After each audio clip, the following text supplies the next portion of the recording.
Bom, Natan é do Grêmio. Natan chega amanhã em Porto Alegre, tá, gurizada? E ele deve assinar com o Grêmio, se assim passados seus exames médicos, que terá uma bateria de exames. Não deixa o tio do chimarrão chegar, né? Não pode ter. É verdade. Então, o Natan chega em Porto Alegre, assina por 3 anos, se passar nos exames médicos. 50% Grêmio, 50% Atlético Mineiro. Essa é a porcentagem do Natan. É um jogador que já tem ali seus 27 anos. Um meia atacante. É um jogador... Eu até fiz um material na minha rede social. Qual o seu Instagram? Na minha rede social. Cara, é um jogador interessante. É um jogador de bom controle de bola, um drible curto. Né? Gosta de jogar aproximando, assim, não é aquele jogador que vai meter bola longa toda hora ou vai sair driblando todo mundo a toda hora. Não, ele tem aquele drible curto, aquele de controle de bola, de limpar a jogada e tocar curtinho, né? Ele tem essa característica, né, o Natan. Gosta de entrar bastante na área. Não é um jogador que tem grandes características de bola parada. Apesar de bater, se vocês entrarem no YouTube, vocês vão ver alguns lances ali, né? E ele até bateu faltas e coisa assim e tal, mas não é um grande cobrador de falta. Deixa eu ver o que mais. Ele não é tão alto, então não é um grande cabeceador. Ele tem algumas valências interessantes assim nesse jogo curto de aproximação, por ser um bom driblador. Eu acho que ele pode se encaixar nesse jogo rápido que o Grêmio está propondo ali no meio de campo, nesses toques bem rápidos aí que o Grêmio está fazendo, principalmente nesse estilo de jogo mais atual do time, né? Ele pode ser bastante interessante. Pode jogar como ponta? Pode, principalmente como ponta esquerda. Foi uma posição que ele atuou bastante na Europa.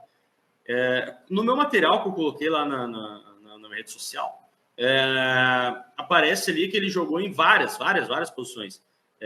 MEI, né, que é o meio avançado, um meia um pouquinho mais centralizado, um pouquinho mais recuado, essa ideia que eu queria passar. Ponta esquerda, ponta direita, meia esquerda, meia direita. Ele já jogou em várias posições, tá?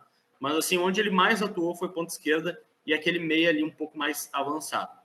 Tem um ponto que quem trouxe foi o Diogo Rossi, pelo menos eu vi dele, tá? Então, um abraço ao Diogo. Que um dos pontos para que o Natan viesse para cá, uma espécie de convencimento, digamos assim, foram que ele vai ser uma primeira opção, uma das primeiras, para todas as 3 opções ali do meio campo. Quais as 3 opções? Imaginem o meio campo do Grêmio jogando com essas 5 peças, tirando os 2 volantes, o Natan joga naquelas 3 mais avançadas, tá? Então ele vai ser essa opção ali para frente. No mais, vira o campo da opinião, né, o Babiton Leão? Gostou do Natan? Gostei muito. E antes aqui, mandar um abraço para os gremistas de Francisco Beltrão, Paraná, que vem de ônibus para a final do Gauchão. Um abraço, guris, boa viagem. E é isso aí, o Grêmio não adianta, o Grêmio só a gente. Eu gostei muito da contratação do Natan, e eu fecho muito com isso. Eu acho que ele pode jogar ali hoje, onde a gente tem hoje PP, Cristaldo e Bitelo. Eu acho que ele pode jogar em qualquer uma dessas 3 posições. Sobre a questão que foi falado muito do Natan não querer vir, eu vou pegar aqui, tá? Rádio Pachola, eu vou pegar as outras grandes rádios agora do estado, Rádio Grenal, Band e Rádio Gaúcha. Eu não vi nenhuma delas noticiar isso de que o jogador disse que não queria vir. Todas elas traziam ainda, e juntamente da Rádio Pachola, com o Léo Nascimento, todos os depoimentos diferentes, né? Inclusive o pai do jogador queria só valorizar mais o atleta, porque ele tem uma porcentagem, né? E o atleta estava com a vida já lá acostumado em Minas e com a esposa grávida. Ele é reserva lá e joga uma Libertadores, e aqui ele viria a ser reserva também e não jogar uma Libertadores. Eu acho que era só uma questão de acertar pontos e de convencer o jogador a vir. Foi convencido, né? Foi convencido, e ele veio. Não vi em nenhum momento o jogador dizer que não queria vir.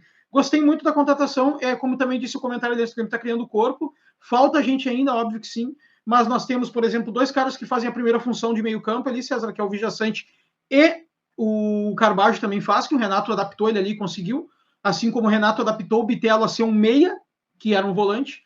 Temos o Bitelinho, que faz a volância e faz a meia, e por vezes não faz a extrema, mas faz o lado do campo, pisa na área também. O Vina, que é um jogador que faz a meia e faz o segundo atacante. O Carbajo, que faz a meia. O Carbajo é meio, né? É um meio campo, dá para ver. Quando ele jogou mais próximo do Soares, ele não tem tantas ferramentas para isso. O PP, que é volante, joga também como meia, né? Começou como meia sua carreira. Então começa a criar um corpo ainda. Tem o Lucas Silva, que querendo ou não fez uma boa partida referente, comparado a ele mesmo, né? Foi a primeira partida aí da final do Gauchão na semana passada. É um jogador que a gente sabe, por exemplo, assim, ó, vamos enfrentar o Fortaleza em casa, por exemplo, né? Não vamos. O Fortaleza jogando Libertadores em casa, vem um pouco desfalcado. A gente também está desfalcado. O Lucas Silva pode jogar esse jogo. Entendeu? Não estou dizendo que ele vai arrebentar com o jogo, mas sabemos que ele pode jogar esse jogo, assim como se o Tassiano ainda tivesse ainda do Grêmio, poderia. Então, acho que começa a criar corpo, falta ainda algumas ferramentas. Eu sempre falo sobre o ponta que o Renato quer. Tenho muito medo de que venha um ponto e o Renato mude um pouco o estilo do jogo, que eu estou gostando tanto, e que acho que quando joga aquele meio-campo completo ali, com Carbajo, PP, Cristaldo, Bitello, vira um meio-campo que funcionou muito bem até o momento.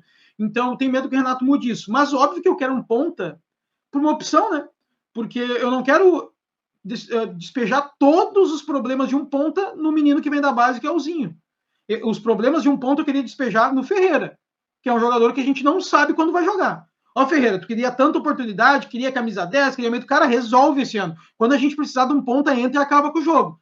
Não sabemos se isso a gente vai poder contar com o Ferreira em algum momento. Então, temos o Zinho, eu não quero, como eu disse, não quero que o Zinho fique responsável por tudo isso, porque aí fica difícil mais para o jogador.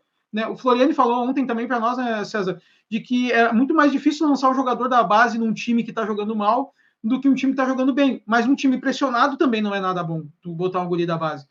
Então é isso, o Grêmio começa a criar corpo, acho o Natan uma boa contratação, assim, boa para ótima. Ah, mas se não jogar, cara, o Diogo Barbosa, quando veio, era uma ótima contratação. Vamos ser francos. O Diogo Barbosa, quando veio, o Cortez já jogando muito pouco, o Diogo Barbosa, quando veio, foi uma ótima contratação. O problema do Diogo Barbosa foi os moldes do contrato. O Diogo Barbosa, caro, quando o Diogo Barbosa do Cruzeiro, que até nos elimina de uma Copa do Brasil, fazendo gol de pênalti, jogava o fino da bola. Primeiro ano de Palmeiras, muito bem. Depois ele começa a decair e vem para o Grêmio. O problema foi como amarrar a negociação. Mas a contratação de Diogo Barbosa, tá louco? Eu não reclamei um ai. Veio